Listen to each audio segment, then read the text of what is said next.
আজি পাঠ নম্বৰ 9 অসমৰ কাঁহ শিল্প এই পাঠটো আমি এই ভিডিওটো আলোচনা কৰিম তোমালোকে প্ৰথমে এই পাঠটো পঢ়িবা ইয়াতে চোৱা অম্লান আৰু অনন্য নামৰ এহাল ল'ৰা-ছোৱালীৰ কথা ইয়াতে দিছে তেওঁলোক অসমলৈ ফুৰিবলৈ আহিছিল অসমত তেওঁলোকৰ পেহিয়েকৰ ঘৰ আছিল পেহিয়েকৰ ঘৰ আকৌ হৰ্থেবাৰীত হৰতকালত আহিছিল ইত্যাদি বৰ সুন্দৰ সুন্দৰ কথা এই লেসনটোত আছে গতিকে তোমালোকে প্ৰথমে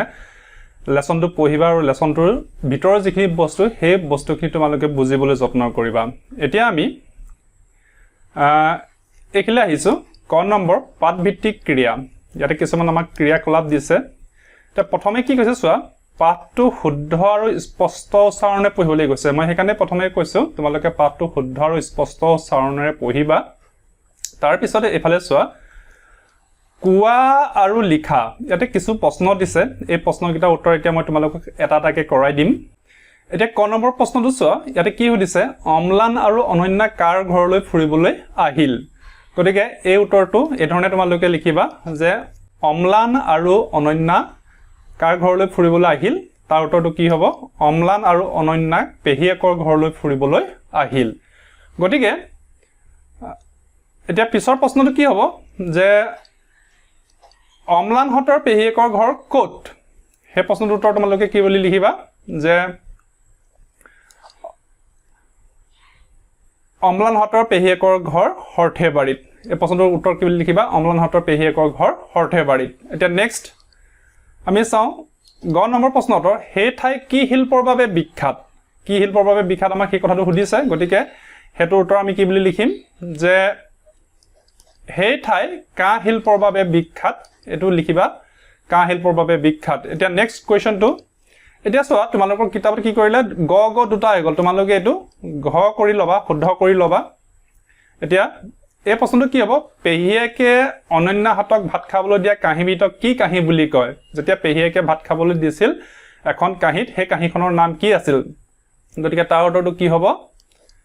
পেহিয়েকে অনন্য হাতক ভাত খাবলৈ দিয়া কাহিবিতক বান কাহি বুলি কয় তিনিও উজু মাত্ৰ এটা শব্দ আমি ইয়াত কাহি বান কাহি হে কথাটো মনত ৰাখিলে হ'ল গতিকে নেক্সট যেটো প্ৰশ্ন আছে আমি হেতুলে যাও এটো সুধিছে যে হাতী খুজিয়া বাতি কি হাতী খুজিয়া বাতি কি তাৰ উত্তৰটো তোমালোকে এই ধৰণে লিখিবা এটো যে হাতী খুজিয়া বাতি হ'ল জলপান খোৱা এবিধ ডাঙৰ আকৃতিৰ বাতি জলপান খোৱা এবিধ ডাঙৰ আকৃতিৰ বাতি হাতীৰ ভৰিটোৰ দৰে ডাঙৰ হোৱাৰ কাৰণে এক হাতী খুজিয়া নাম দিছে গতিকে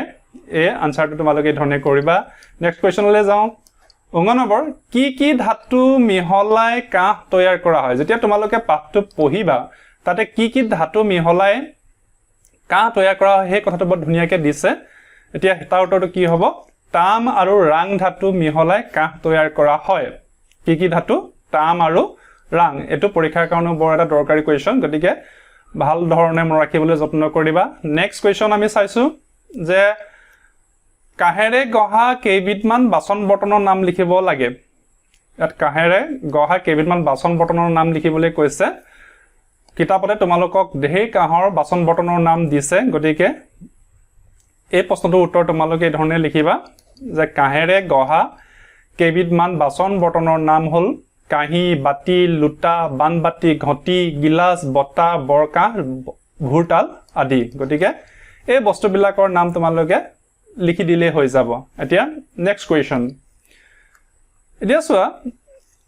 আমাক এখিনি সুধিছে যে কহাৰ হাল মানে কি কহাৰ হাল মানে কি তাৰ উত্তৰটো কি হ'ব যে জি ঠাইত মই তোমালোকক পঢ়ি দিছো যে জিটো ঘৰত বা ঠাইত বিভিন্ন সজুলি ব্যৱহাৰ কৰি কাঁহৰ বাচন বৰ্তন তৈয়াৰ কৰা হয়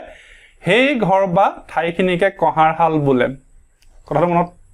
ৰাখিবা যে জিটো ঘৰত বা ঠাইত বিভিন্ন সজুলি ব্যৱহাৰ কৰি কাঁহৰ বাচন বৰ্তন তৈয়াৰ কৰা হয় সেই ঘৰ বা ঠাইখিনিকে কি বুলিব কহাৰ হাল বুলি কোৱা হয় গতিকে মই ধুনিয়াকে লিখাই দিছো গতিকে চাই লিখি পেলাবা নেক্সট কোৱেশ্চন আমি গৈছো যে কহাৰ হালত ব্যৱহাৰ হোৱা সজুলি কেইবিধৰ নাম লিখা কহাৰ হালত বিভিন্ন ধৰণৰ সজুলি ব্যৱহাৰ হয় কিতাপতো তোমালোকক বিভিন্ন ধৰণৰ সজুলি কথা দিছে পাঠটোৰ শেষৰ পালে গতিকে ইয়াৰ আনসাৰটো কি হ'ব যে কহাৰ হালত ব্যৱহাৰ হোৱা কেইবিধ সজুলি কেইবিধ মানৰ নাম হ'ল নিয়াৰী হাতুৰী চেপেনা কুন্দা মহি ভাতি আদি গতিকে এই প্ৰশ্নবিলাকৰ উত্তৰ তোমালোকে এই ধৰণে কৰিবা মই গোটেইকেইটা প্ৰশ্নৰ উত্তৰ ইতিমধ্যে কৰাই দিছো গতিকে আমি নেক্সট পেজলৈ আগবাঢ়িছো এতিয়া চোৱা এখানে কি কৈছে আমাক বৰ্ণনা কৰা কি বৰ্ণনা কৰিবলৈ কৈছে আমাক দুটা কথা দিছে প্ৰথমে আমি কি লওঁ এটো যে হৰত কালৰ সন্ধিয়াৰ পৰিবেশ আৰু নেক্সট দিছে বতা আৰু বান কাহিৰ ব্যৱহাৰ এই বস্তু দুটা আমাক বৰ্ণনা কৰিবলৈ কৈছে মই তোমালোকক অকমান লিখাই দিবলৈ চেষ্টা কৰিছো গতিকে তোমালোকে মোৰ এই লিখাখিনি চাই হৰত কালৰ সন্ধিয়াৰ পৰিবেশৰ বিষয়ে অকমান তোমালোকে লিখি লবা গতিকে এখিনি মই এতিয়া এই ধৰণে লিখাই দিছো তোমালোকে চোৱাচোন এখিনতে চোৱা মই এখিনি লিখিছো হৰত কালৰ সন্ধিয়াৰ পৰিবেশ গতিকে তোমালোকে ইমান দীঘলীয়াকৈ নিলিখিলেও হ'ব কিন্তু তথাপিও অলপ মনত ৰাখিবলৈ যত্ন কৰিবা যাতে কোনোবাই খুদে বা যদি পৰীক্ষাত আহে 2-4 শাৰী মান যেনে হলো লিখিব পৰা হোৱা তোমালোক গতিকে এখিনিবা লিখিবা যে হৰত হৈছে 6 ঋতুৰ তৃতীয় ঋতু আমাৰ 6টা ঋতু আছে তাৰে 3 নম্বৰ ঋতু হৈছে হৰত ভাদ মাহৰ শেষ ভাগৰ পৰা আৰম্ভ হৈ সম্পূৰ্ণ আহিন আৰু কাতি মাহৰ প্ৰায় শেষলৈকে হৰত ঋতু অনুভূত হয় গতিকে হৰত ঋতু আহিন আৰু কাতি মাহ এই দুটা সম্পূৰ্ণকৈ থাকে আৰু ভাদ মাহৰ শেষৰ পৰা ষ্টাৰ্ট হয় বুলি আমি জানো গতিকে এই সময়ত দিন ছুটি হোৱাৰ বাবে সন্ধিয়া সোনকালে হয় আৰু তাপমাত্ৰা এতিয়া চোৱা মই তোমালোকৰ সুবিধাৰ কাৰণে এইখিনি কালাৰ চেঞ্জ কৰি দিছো কিয়নো প্ৰশ্নটো অলপ দীঘলীয়া গতিকে এটা পেজতে দেখুৱাটো সম্ভৱপৰ নহয় গতিকে এইখিনিলৈকে তোমালোকে প্ৰথমে লিখি ল'বা এতিয়া মই স্ক্ৰল কৰি দিম ওপৰলৈ দাঙি দিম তাৰপিছত তোমালোকে নেক্সট আকৌ এইখিনিৰ পৰা আৰম্ভ কৰিবা প্ৰথমে প্ৰথম লাইনকেইটা লিখি ল'বা এতিয়া চোৱা এইখিনিৰ পৰা আৰম্ভ কৰিবা নীতিশীতোষ্ণ হোৱাৰ বাবে সন্ধিয়া সামান্য শীতৰ অনুভৱ হয় এই ঋতুত বৰষুণৰ পৰিমাণ কম হোৱাৰ বাবে বতৰ ফৰকাল হয় আৰু সন্ধিয়াৰ পৰিৱেশ মনোমোহা হৈ পৰে ফৰিং ফুটা জোনাকত দূৰৰ পৰা ভাহি এইখিনিলৈকে তোমালোকে লিখিবা এইখিনি লিখি হোৱাৰ পিছত দৰকাৰ হ'লে তোমালোকে ভিডিঅ'টো পজ বা স্ক্ৰীনশ্বট মাৰিবা পজ কৰি ল'বা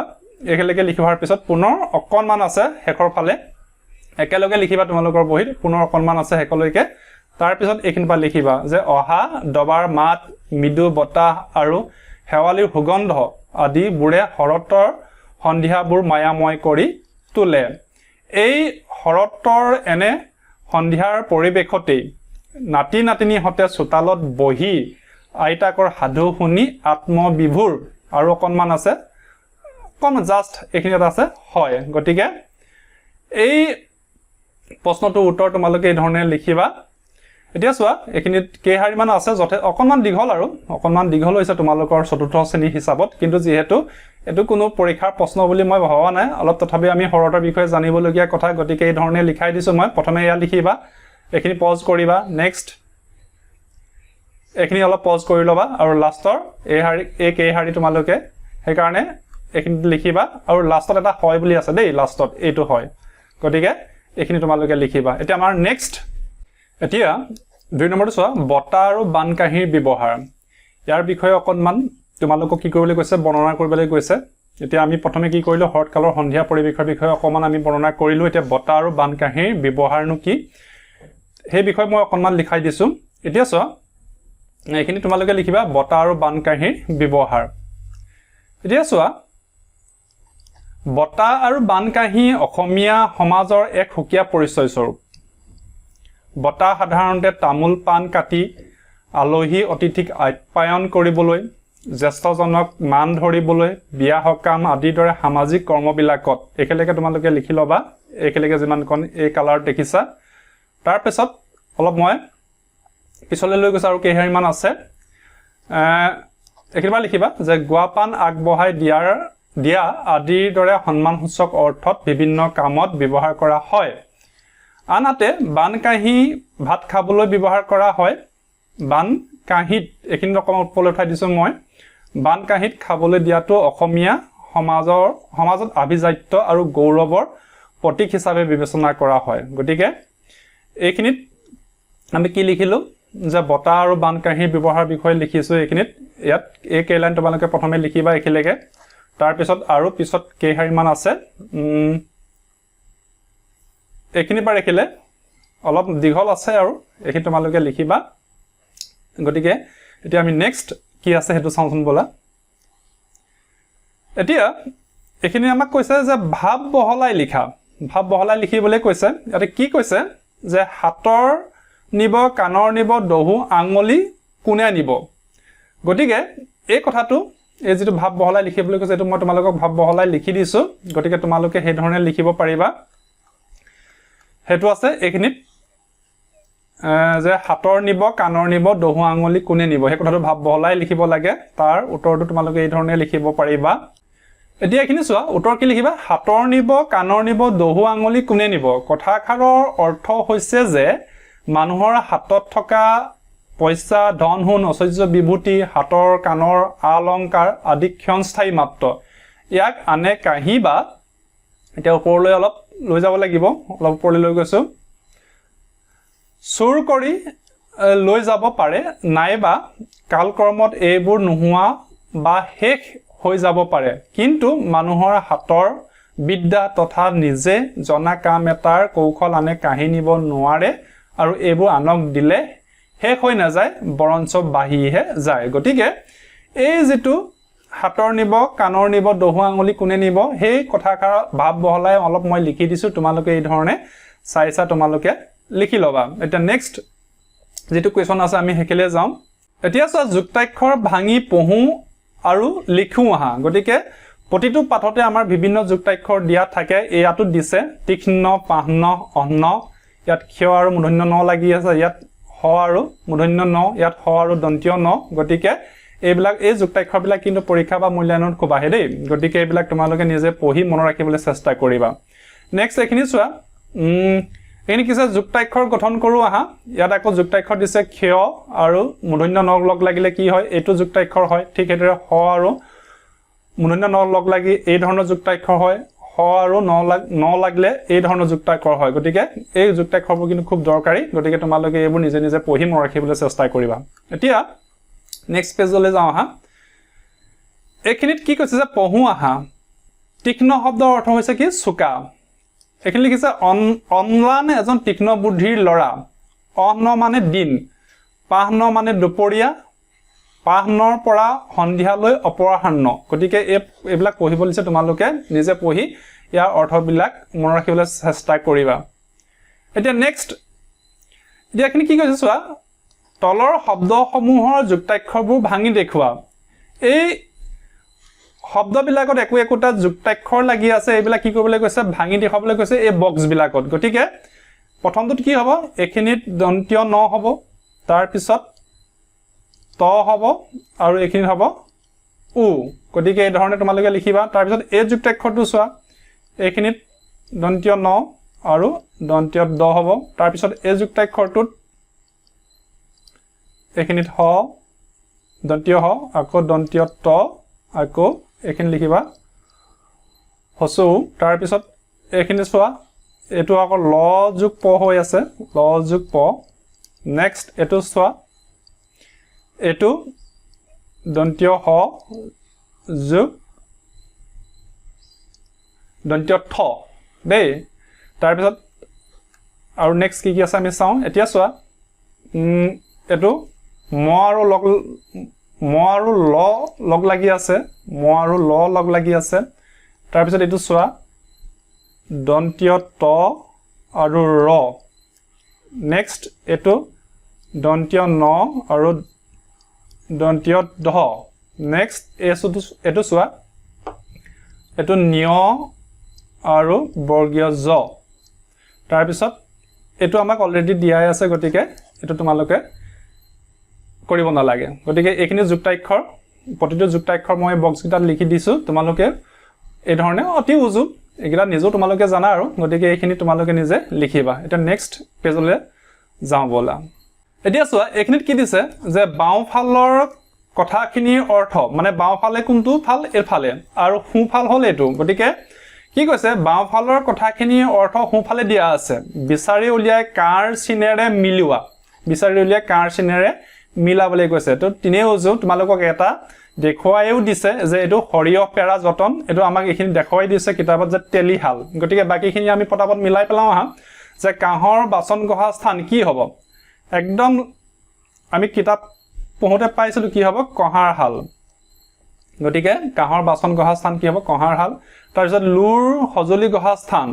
লুৰ ক'ত একদম শেষৰ ফালে চোৱা কমাৰ হাল তাৰ পিছত নেক্সট কাপোৰ বোৱা যতন কাপোৰ ক'ত বয়নো এই তাঁতশালত কাপোৰ বয় এইখিনি তাঁতশালত মিলাবা ঢেকি ৰখা ঘৰ ঢেকিহাল এইটো এইখিলে মিলাই দিবা ঢেকিহাল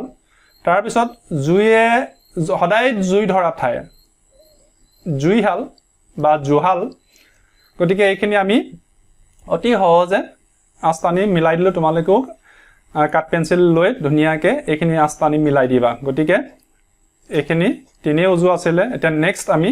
কি আছে চাওঁচোন আহা এতিয়া এইখিনি কি আছে বাক্য ৰচনা কৰা গতিকে ইয়াত কিছু আমাক শব্দ দিছে বাক্য ৰচনা কৰিবলৈ খা খবৰ কৰ খা খবৰ ল খা খবৰ ৰাখ হাত মুখ ধু টকা পইচা ধন হুন গতিকে এই বাক্য ৰচনা কিটা মই তোমালোকক কৰাই দিছো তোমালোকে এই ধৰণে চাই কৰিব ল'ব পাৰিবা এতিয়া খা খবৰ পেহাই মোৰ খা খবৰ লৈছিল এই ধৰণে কৰিব পাৰা নেক্সট খা খবৰ কৰ মই মানুহজনৰ ঘৰলৈ গৈ খা খবৰ কৰিলো নেক্সট খা খবৰ ল মই ককাৰ স্বাস্থ্যৰ খা খবৰ ললো তাৰ পিছত আছে খা খবৰ ৰাখ মোৰ দেউতাই পৰিয়ালৰ সকলোৰে খা খবৰ ৰাখে তাৰ পিছত আমি চাওঁ তাৰ পিছত আছিল হাত মুখ মানকে নিজৰ হাত মুখ পৰিষ্কাৰ কৰিছে নেক্সট হাত মুখ ধু ৰবিনে ৰাতিপুৱা হাত মুখ ধুই পঢ়িবলৈ লৈছে তাৰ পিছত কি আছিল টকা পইচা মানুহজনৰ বহুত টকা পইচা আছে ধন হুন বিনন্দৰ বহুত ধন হুন আছে গতিকে এইখিনি আছিল বাক্য ৰচনা তোমালোকে এইখিনিত মই দিয়া কিটাই যে কৰিব লাগিব তেনেকুৱা নহয় তোমালোকে নিজৰ ফালৰ পৰা এইখিনি কৰিবা তাৰ পিছত আমি চাওঁ কি আছে তাৰ পিছত এইখিনি চোৱা জানো আহা এইখিনি কি কৈছে আমি পঢ়োছো না যে এই বটাখন চাইছো নেক্সট কি লিখিছে বটাখন মোৰ ভাল লাগিছে এইখন বটা নহয় এতিয়া এইখিনি চোৱা এই চাইছো লাগিছে নহয় এইখিনি কি কৈছে যে ওপৰৰ বাক্যৰ চাইছো পদটোৱে চোৱা কাৰ্যটোক বুজাইছে চাইছো মানে কি চোৱা কাৰ্য সেইদৰে লাগিছে পদটোৱে ভাল লগা কাৰ্যটো হোৱা বুজাইছে আৰু তৃতীয় বাক্যটোত নহয় পদটোৱে সেইখন যে বটা নহয় তাক বুজাইছে এতিয়া চোৱা এনেদৰে যিবোৰ পদে কোনো কাম কৰা মনত ৰাখিবা খুব ইম্পৰ্টেন্ট কিন্তু এনেদৰে যিবোৰ পদে কোনো কাম কৰা হোৱা বা নোহোৱা বুজায় তাকে ক্ৰিয়াপদ বোলে কি বোলে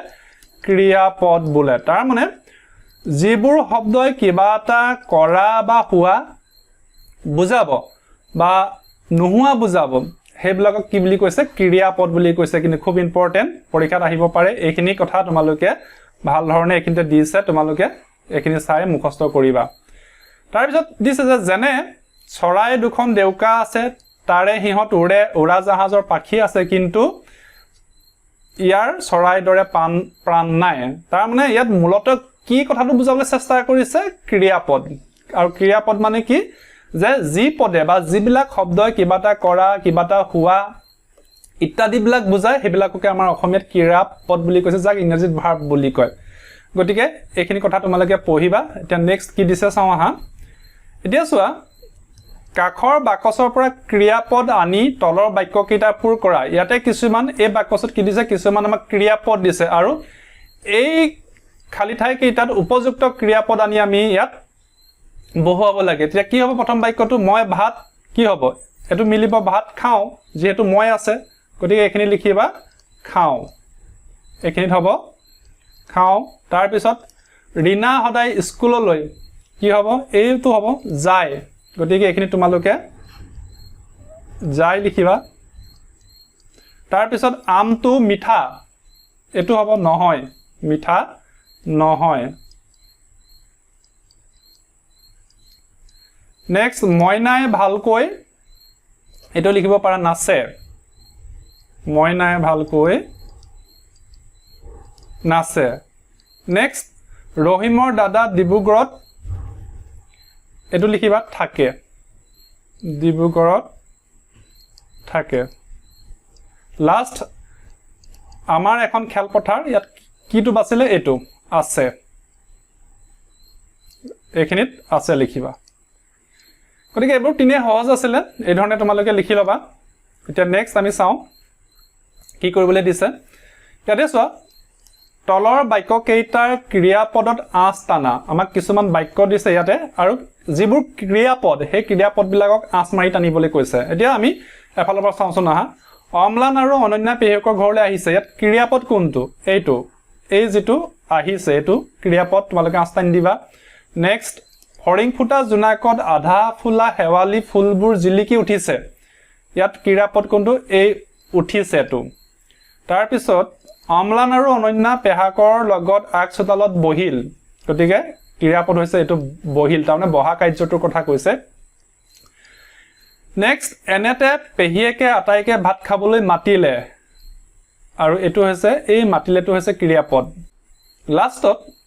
কি দিছে যে অম্লান হতক পেহাকে কমাৰ হাললৈ লৈ গ'ল আৰু ইয়াত ক্ৰিয়াপদ কোনটো এইটো গতিকে তোমালোকে এই আহিছে এটো হল ক্ৰিয়াপদ তাৰ পিছত উঠিছে তাৰ পিছত বহিল মাতিলে আৰু গ'ল এইগিটা হৈছে ক্ৰিয়াপদ আঁচ টানিবলৈ কৈছিলে গতিকে তোমালোকে এই ধৰণে আঁচ টানি লবা নেক্সট কি আছে চাওঁচোন বলা এতিয়া গ নম্বৰ এখিনি কি দিছে জ্ঞান সম্প্ৰসাৰণ এটা কি দিছে চোৱা যে কাঁহ শিল্প অসমৰ এবিধ লেখত লবলগীয়া কুটিৰ শিল্প কি শিল্প বুলি কৈছে কুটিৰ শিল্প অসমৰ আন কেইটামান কুটিৰ শিল্পৰ নাম লিখা এই শিল্প কেইটাৰ নাম লিখি দিছো মই যাক কুটিৰ শিল্প বুলি কৈছে এখিনিত লিখিব পাৰা তোমালোকে বাঁহ বেতৰ শিল্প তাৰ পিছত লিখিবা মিঠ শিল্প ইয়াৰ পিছত বয়ন শিল্প তাৰ পিছত লিখিবা মুখা শিল্প তাৰ পৰা লিখিব পাৰা পাট মুগা শিল্প তাৰ পিছত পিতল শিল্প গতিকে এইখিনি হৈছে আমাৰ অসমৰ কুটিৰ শিল্প মানে কি যিবিলাক স্থানীয় বস্তুৰ দ্বাৰা অতি কম যন্ত্ৰপাতি ব্যৱহাৰ কৰি যিবিলাক সামগ্ৰী উৎপাদন কৰা হয় সেইবিলাককে কি বুলি কৈছে কুটিৰ শিল্প বুলি কৈছে গতিকে এইকেইটা তোমালোকে লিখিবা বাঁহ বেতৰ শিল্প মিঠ শিল্প বয়ন শিল্প মুখা শিল্প পাট মুগা শিল্প পিতল শিল্প আৰু যদি বেলেগ কিবি পোৱা তোমালোকে সেইখিনি তোমালোকে লিখিব পাৰিবা তাৰ পিছত এতিয়া চোৱা এইখিনি কি দিছে তোমালোকৰ ঘৰত কাঁহৰ বাহিৰে আন কি ধাতুৰে তৈয়াৰ কৰা বাচন বৰ্তন আছে সেইবোৰৰ তালিকা কৰা যে তোমালোকৰ ঘৰত কাঁহৰ বাদে আৰু কিহৰ বাচন বৰ্তন আছে কি ধাতুৰ সাধাৰণতে আমাৰ প্ৰায়বিলাক মানুহৰ ঘৰত ষ্টিলৰ বাচন বৰ্তন থাকে গতিকে এইখিনি তোমালোকে ষ্টিল লিখিব পাৰা তাৰ পিছত ধৰা পিতল তাৰ পিছত এলুমিনিয়ামৰ থাকে এলুমিনিয়ামৰ বিভিন্ন ধৰণৰ আমি বাচন বৰ্তন ইউজ কৰো সাধাৰণতে গ্লাছৰ বাচন বৰ্তনো আমি ইউজ কৰো এইখিনি তোমালোকে লোহাৰো আমি কেৰাহী চাহি জাতীয় তেনেকুৱা বাচন বৰ্তন আমি ইউজ কৰো তাৰ পিছতে লিখিব পাৰা চিনামাটি সাধাৰণতে আমাৰ চাহ খোৱা কাপ প্লেট বিলাক হেবিলাক চিনামাটিৰ দ্বাৰা বনোৱা আৰু লিখিব পাৰা প্লাষ্টিক আমি প্লাষ্টিকৰো কাপ প্লেট এনেকুৱা টাইপৰ বস্তুবিলাক আমি ব্যৱহাৰ কৰো গতিকে প্লাষ্টিক তাৰ পিছত টিনৰ বা কোনোবাই আকৌ মাটিৰ কেৰাহী মলা এনেকুৱা জাতীয় বস্তুবিলাকো ব্যৱহাৰ কৰে তাৰ পিছত কিছুমানে ৰূপৰ বাচন বৰ্তনো ব্যৱহাৰ কৰা দেখা যায় গতিকে এইখিনিত মই এইবিলাক লিখি দিছো ষ্টিল পিতল এলুমিনিয়াম গ্লাছ লোহা চিনামাটি প্লাষ্টিক টিন মাটি ৰূপ এতিয়া এটা কথা চোৱা ইয়াতে সববিলাক ধাতু নহয় এতিয়া আমি চিনামাটিটো ধাতুৰ হাৰিত নপৰিব ঠিক সেইদৰে গ্লাছ তথাপিও এনেকুৱা সামগ্ৰীৰ দ্বাৰা আমাৰ নিৰ্মিত বাচন বৰ্তন আমাৰ পাকঘৰবিলাকত থকা দেখা যায় গতিকে এইবিলাকৰ নাম লিখিছো গতিকে তোমালোকে এই ধৰণে লিখিব পাৰিবা নেক্সট এতিয়া ছবিৰ সৈতে নাম লিখা ইয়াতে আমাক কিছুমান ছবি দিছে এই ছবিবিলাকৰ সৈতে কি বস্তুৰ নাম ইয়াত দি দিছে সেই নামখিনি লিখিব লাগে বটা ইয়াত বটা কোনটো এটো হ'ব বটা গতিকে তোমালোকে এই ধৰণে লিখিবা তাৰ পিছত এটো কি এটো হল কল গটিকে ইয়াৰ তলত তোমালোকে কল লিখিবা তাৰ পিছত এখন হৈছে বানকাহি কি বানকাহি আৰু বটা দেখিবলৈ কিন্তু অলপ একে গটিকে এখিনতে সাৱধান হবা এখন হৈছে বানকাহি তাৰ পিছত এটো হল গ্লাস এটো হল বানবাতি আৰু এটো হল লুটা এখিনতে মই লিখি দিছো লুটা গটিকে এবোৰ তিনে উজু অকল আমাক ছবিটোৰ তলতে নাম লিখি দিবলৈ কৈছে আৰু বক্সত দিও দিছে কোনবিলাক শব্দ গটিকে হেবিলাকৰ পৰা তোমালোকে চাই লিখিলে হল এতিয়া নেক্সট কি আছে আমি চাওঁ বলা এতিয়া এখিনতে জানু আহা আছে এখিনি তোমালোকে নিজে নিজে পঢ়িবা ৰাষ্ট্ৰপতি পুৰস্কাৰ প্ৰাপ্ত কাঁহ শিল্পীসকল ধনেশ্বৰ বৰ্মন ভগৱান ডেকা হৰেশ্বৰ ডেকা নেক্সট কি কৈছে অসম চৰকাৰৰ পৰা শিল্পী পেঞ্চন পোৱা কাঁহ শিল্পীসকল কেতিয়াবা পৰীক্ষাত অহা দেখা যায় হৰেন্দ্ৰনাথ ডেকা কল্পনাথ ভূঞা কুহিৰাম ডেকা মিগান পাঠক আৰু এইখিনি কথা ইয়াতে কি দিছে তোমালোকে পঢ়িবা নিজে তাৰ পিছত লাষ্ট কি আছে প্ৰকল্প এনে কি প্ৰকল্প দিছে যে তোমালোকৰ অঞ্চলৰ ওচৰে পাজৰে থকা যিকোনো এটা কুটিৰ শিল্প প্ৰতিষ্ঠানলৈ অভিভাৱকৰ সৈতে যোৱা আৰু ইয়াৰ কামকাজবিলাক নিৰীক্ষণ কৰি চমুকৈ এটা টুকা লিখা তোমালোকৰ ওচৰে পাজৰে যদি কিবা কুটিৰ শিল্প আছে তালৈ তোমালোকৰ অভিভাৱকৰ সৈতে যাবলৈ কৈছে এটো তোমালোকে নিজে কৰিবলৈ চেষ্টা কৰিবা গতিকে আৰু প্ৰশ্ন নাই আমাৰ ইয়াতে এতিয়া চোৱা গতিকে এই ভিডিঅটোত মই তোমালোকক এই পাঠটোৰ ৰিলেটেড যিমানখিনি প্ৰশ্ন আছে সকলোখিনি প্ৰশ্নৰ উত্তৰ কৰাই দিবলৈ চেষ্টা কৰিছো গতিকে আশা কৰিছো তোমালোকে ভিডিঅটো মনোযোগেৰে চাই ইয়াত যিমানখিনি প্ৰশ্ন আছে সেই প্ৰশ্নখিনি উত্তৰ কৰি পেলাবা আৰু ইয়াত যিখিনি দৰকাৰী ইম্পৰ্টেন্ট কথা আছে সেইখিনি তোমালোকে মনত ৰাখিবলৈ যত্ন কৰিবা তেতিয়াহলে আজিলৈ ইমানে ধন্যবাদ